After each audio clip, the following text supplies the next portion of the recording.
RSB. Segundo bloque de Impacto Económico, continuamos abordando el tema del desafío de la educación junto al ingeniero Francisco Rímele de Clusterciar, presidente de Clusterciar, y al ingeniero Pablo Servi, es integrante de Servi Sociedad Anónima y también de la Fundación Endeavor Patagonia. Retomando lo que hablábamos en el primer bloque, en cuanto a cómo la educación contribuye a cerrar la brecha que existe, un dato de la evaluación Aprender, que se realizó el año pasado, recordemos, Aten se opuso a esta evaluación, y según esta evaluación, que creo muy necesaria, al momento de analizar el desempeño de los chicos que están en el tercio de mayores ingresos, en matemática, el 55% de los chicos de mayores ingresos tuvo un resultado satisfactorio o avanzado en matemática. El tercio de menos ingresos, el tercio más vulnerable, tuvo un resultado satisfactorio o avanzado del 13%. O sea, los que menos tienen son los que tienen menos recursos para contar con las herramientas para mejorar su situación, ¿no? Y yo, como para cerrar este comentario introductorio, leía justamente una opinión de un integrante de Aten en cuanto a señalar el triunfo del paro docente. O sea, el triunfo del paro docente es el fracaso de los chicos. Sí, ahí creo que hay un mensaje que se escucha en esto, ¿no? De que la defensa de la educación pública, ¿no? Sí. Y creo que con este tipo de medidas lo que no se hace es defender la educación pública, porque justamente lo que decís, aquel que tiene ingresos o que tiene posibilidad de mandar sus hijos a una escuela privada, lo hace, y muchos inclusive tenemos gente dentro de esta empresa o conocidos que hacen un esfuerzo por ahí invirtiendo cerca de la mitad de su sueldo para que sus hijos puedan tener una educación de calidad, porque entienden esto que decíamos, que lo mejor que le podés dejar a tus hijos es una buena educación. Los bienes materiales hoy pueden estar, mañana los pueden tener. Ahora, si le dejas una buena educación, le dejas una herramienta de por vida para manejar. Y creo que medir esto en términos de quién gana o quién pierde, al final esto es como una guerra, pierden todos, perdemos todos, ¿no? Y no se tiene en cuenta lo que decía Francis en algún momento, y nos planteó el año pasado en algún conflicto, también lo hablamos con el obispo anterior, que en estos casos está por un lado el gobierno, por el otro el gremio, pero no tienen participación ni quien los defienda, los afectados directos o las víctimas, que son los chicos, ¿no? Entonces, ¿cómo no tenemos esta cultura? En varios conflictos se da en la provincia, ¿no? Que en realidad no se tiene en cuenta el afectado, digamos, se dialoga en otro sentido, pero sin hablar del afectado. Yo ampliaría un poquito más eso. Además de los afectados directos, que son los chicos, estamos nosotros al final de esa cadena, que somos los que le vamos a dar trabajo a esos chicos. Entonces, la mesa debería estar compuesta por todas esas partes, por quienes educan a los chicos, por los chicos y sus respectivos padres, por el sindicato y por la empresa. Entonces, ahí sentás a todos en una misma mesa. Porque hoy lo que está pasando es que además de la cantidad que está siendo afectada, que es la cantidad de días de clase, es la calidad. Claro, tal cual. Vos lo dijiste antes, hoy estamos viendo que los planes de estudio o las carreras que forman a nuestros educados, o sea, los chicos, en algún punto son carreras que no nutren de capital humano a las empresas, del capital humano adecuado a las empresas. Entonces eso también te genera otro problema. Si no va en línea, claro, las carreras que necesita hoy el mercado para poder seguir funcionando, claro, para que las empresas sigan funcionando en función de una demanda real del siglo XXI, claro, entonces también está disociado eso, y sobre eso no se habla. No se habla, no es un tema de fondo. O sea, no se está hablando de la calidad en cuanto a la calidad educativa en sí y a la calidad en cuanto a en qué formamos a los chicos. Claro, claro. ¿En qué se está formando a los chicos? ¿Con qué habilidades, con qué herramientas? ¿Con qué habilidades para claro, después realmente meterse en el mercado laboral? Porque si no, va a haber ahí un cortocircuito. Una disociación, claro. Exactamente. Sí, tal cual. Bueno, Israel es un ejemplo en el que hay un esquema educativo dual, en el que se complementa la formación académica con experiencia en empresas de corta duración, pero que les permiten a los chicos comenzar a tener contacto con el mundo laboral, ¿no? Tal cual. Y la educación pública, que vos hacías referencia, para mí la educación pública es la que te da, la que puede nivelar a los chicos. Es la que te da inclusión. A mí, inclusión es igual a escuela pública. Sí. Claramente. Más allá de que hay que reformar. Por supuesto. No a la escuela pública que tenemos hoy, ¿no? Sí, sí, claro. Sino escuela pública como oportunidad para los chicos que no tienen recursos, para poder, mi hijo el doctor, eso que decías vos, para que familias que no tienen recursos puedan mandar a sus chicos a estudiar en un lugar donde los van a formar para que tengan un futuro. Y tiene que ser gratuito, claramente tiene que ser gratuito. Sí, sí. Tiene que haber una escuela pública muy fuerte para poder nivelar y erradicar la pobreza. Si no, es imposible. Entonces, cuando yo escucho mucho hablar de inclusión social, y todo, que la inclusión parece que fuera dar subsidios o darle plata a gente para que se quede en la casa, claro, o sin pedir rendir cuentas. Esto que vos decías recién de las evaluaciones. No puede ser que nosotros nos rehusemos a todo tipo de evaluación. Sí, sí. O sea, nosotros, remarquemos, en general son los sindicatos docentes. No, está bien. Cuando digo nosotros me refiero, yo voy un poco más, es un poquito más amplio en esto. O sea, como sociedad nos rehusamos a que nos midan. No nos gusta que nos tomen examen. Sí, claro. No nos gusta rendir examen.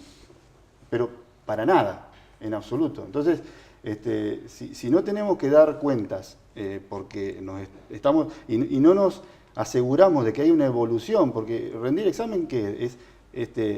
Es ver si estoy evolucionando, si estoy creciendo, es una medición. Una instancia de aprendizaje. Y además es una instancia de medición para darte cuenta dónde estás parado. Claro, tal cual. ¿Pablo? Sí, el otro día leía un artículo de las economías del mundo y cómo se viene toda esta tendencia, porque también hay que analizarlo en el contexto que se está dando. Hay toda una nueva, estos famosos, los millennials, toda una nueva forma de ver las cosas de parte de los jóvenes, que puede estar de acuerdo o no, pero la realidad es que se viene, es distinto y creo que hay que ir adaptándose a eso. Y hablaba, es un argentino que es reconocido en el mundo en el tema de recursos de capital humano, es Claudio Fernández Arauz, y hablaba de que la economía del mundo la mueven los mandos medios, los gerentes de entre 35 y 45 años, ¿no? Y cómo en el mundo está habiendo una falencia, cada vez menos cantidad, salvo la India, el único país que va en contra de eso. ¿Y por qué? Porque está invirtiendo en educación. La India tiene de sus 1.200, 1.300 millones de habitantes, 900.000 que están estudiando fuera de su país, capacitándose, preparándose para trabajar con el mundo, claro. Y a su vez programas educativos internos. Y eso va a hacer que, por lo que dicen, que la economía de la India va a ser la próxima que va a tener un despegue importante y bueno, a pesar de que viene de una situación compleja, pero como ven la educación, claro, son unos cuantos más que nosotros, es un poco más difícil manejar eso, ¿no? Pero cómo se ve la educación como una salida de la pobreza y poder cambiar la realidad de un país, ¿no? Y en eso no es, o sea, hay un problema que es general en el mundo, pero bueno, acentuado acá en Argentina. Sí, claro. Acá, claro, no se cumple lo básico que es tener días de clase, ¿no? Claro. Lo básico. Pero y sobre todo que venimos de una historia de haber tenido los profesionales argentinos de más de X cantidad, son reconocidos en el mundo, han logrado, y lamentablemente que es lo que ha pasado en un montón de cosas, como decía Francis, estuvimos, no sé si primero, como dicen, pero estuvimos entre los 10, y en educación también fuimos líderes en formación en esto de la ascensión social, de la posibilidad de crecer o de generar a partir de la educación un desarrollo. Y hoy vemos que estamos yendo hacia atrás. Bueno, ¿no? Si me permitís un dato histórico, la aplicación de las ideas liberales de la generación del 80 permitió que la Argentina fuera el primer país del mundo en erradicar el analfabetismo. O sea, recordemos eso, ¿no? Se pudo lograr y se puede volver a lograr. Depende de lo que se aplique, ¿no? Claro. Sí, depende si cambiamos.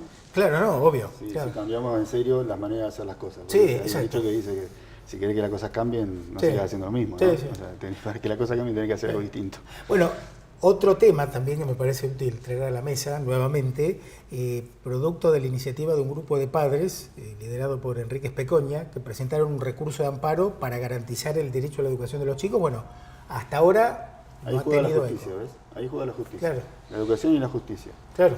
Para mí son los dos grandes pilares de la sociedad. Los que debieran funcionar bien o los que debieran ser realmente política de Estado. Y es donde hay que poner todo el foco. Claro. Ahora, ¿cómo ven la responsabilidad del gobierno provincial?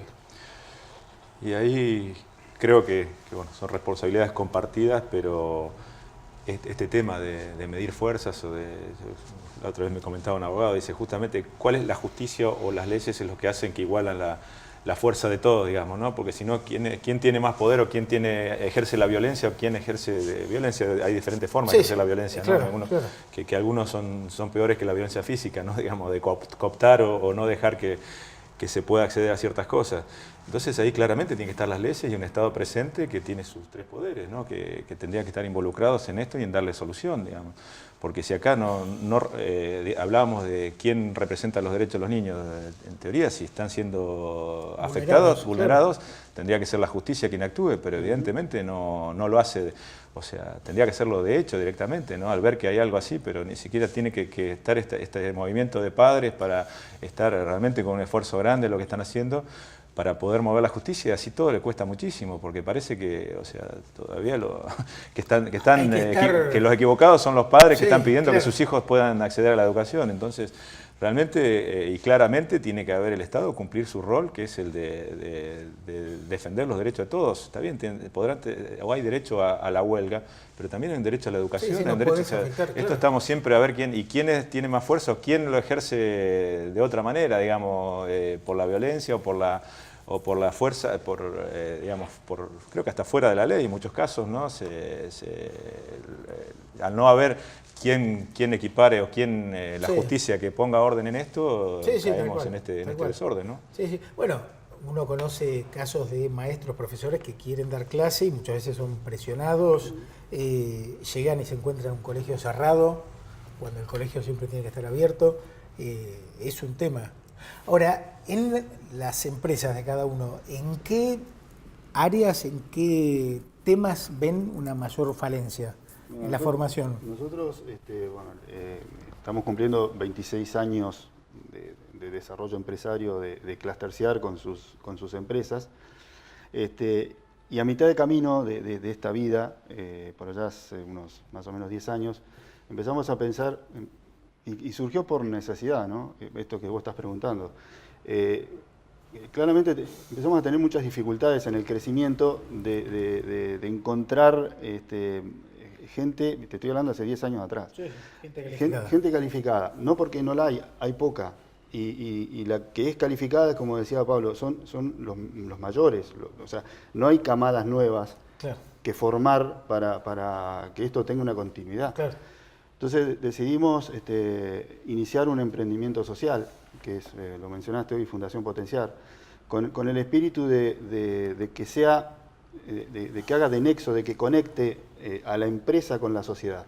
O sea, independientemente de lo que haga el Estado o lo público, que conecte a la empresa con la sociedad. Obviamente nosotros, como empresa, iniciamos ese camino, pero la Fundación Potenciar lo que hace justamente es eso, es articular, busca empresas que se quieran involucrar en esta problemática para poder transformar la vida del individuo, desarrollar personas, claro, en el ámbito de la educación. Y es por eso que tiene varios programas, entre los cuales está el Instituto Potenciar Educación Superior, tiene un programa que es Potenciar Valores, sí, que trabaja en clubes, fomentando valores, intentando rescatar los valores que nos han hecho estar entre los 10 mejores países del mundo, claro, el respeto, el compromiso, la honestidad, claro, el trabajo en equipo, la libertad, la responsabilidad, todas esas cuestiones que vos ves lo que está ocurriendo en la calle, simplemente salir a la calle y ver conflictos, faltas de respeto, querer cruzar una calle, tener el semáforo para cruzar y viene un auto. Sí, cosas básicas, ¿no? Entonces, deberían observar.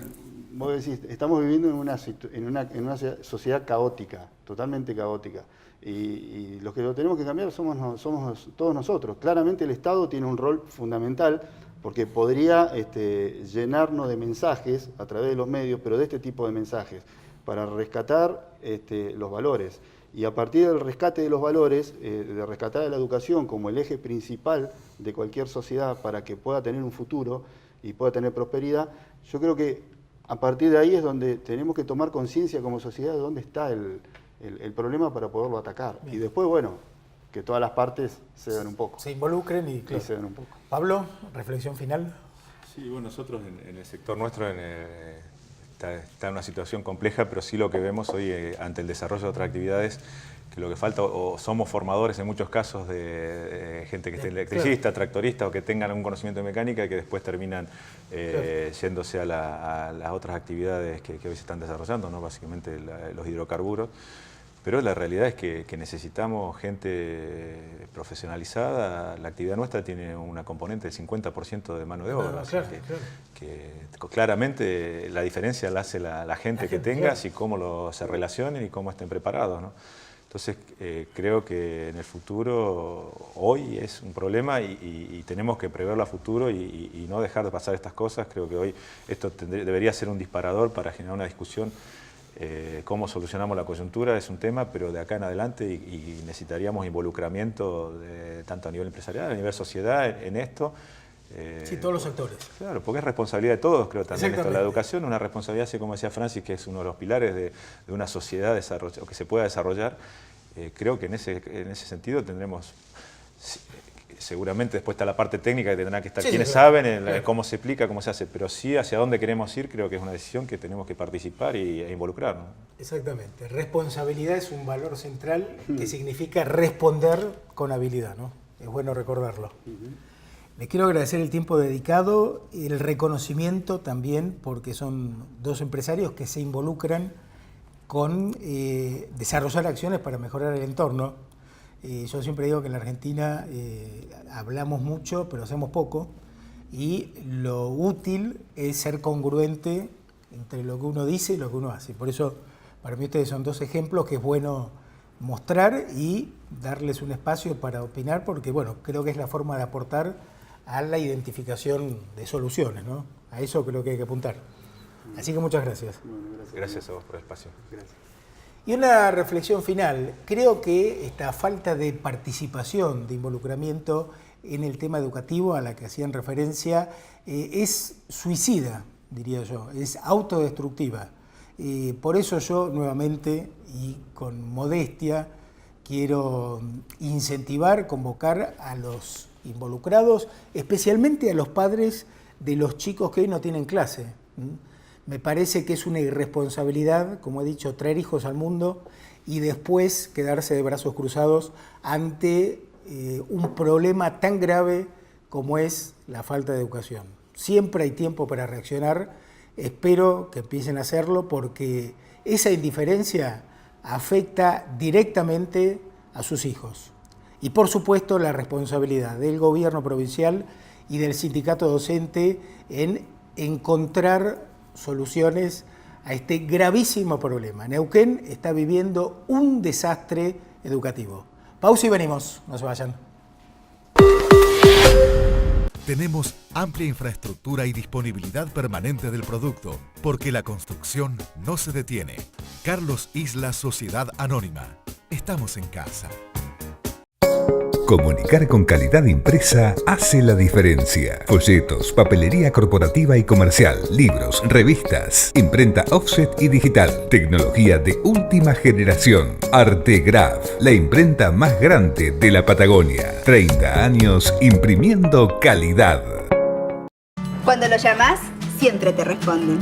Son los que te contienen cuando la suerte no está de tu lado. Saben lo que necesitas, incluso antes de que lo digas. Y pase lo que pase, siempre están cerca. En Sancor Seguros podés confiar. Sancor Seguros, un amigo para toda la vida.